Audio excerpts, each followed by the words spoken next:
అది రామాయణ మహాయుద్ధం భీకరంగా సాగుతున్న తరుణం. శ్రీరామచంద్రుని సారథ్యం వానర సైన్యంతో విజృంభిస్తూ లక్ష్మణస్వామి తనతో పోరాటం చేస్తున్న రావణుడి కుమారుడు ఇంద్రజిత్ తలని బాణంతో ఒక్క వేటుతో వేరు చేశాడు. ఇంద్రజిత్ మరణమాట విన్న రావణుడు ఆవేశంతో ఊగిపోయాడు. ప్రతీకారం కోసం పాతాళ లోకాధిపతి తన సోదరుడు అయినటువంటి మహిరావణుడి సహకారం కోరాడు.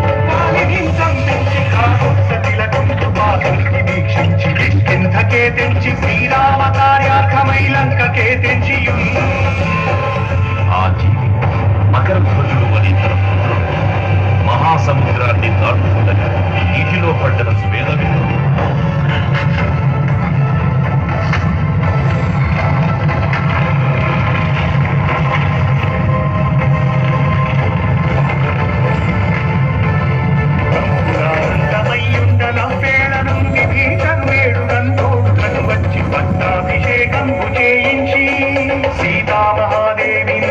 శ్రీరామ అంతన్నయోధ్యాపురించొచ్చి పట్టాభిషేకం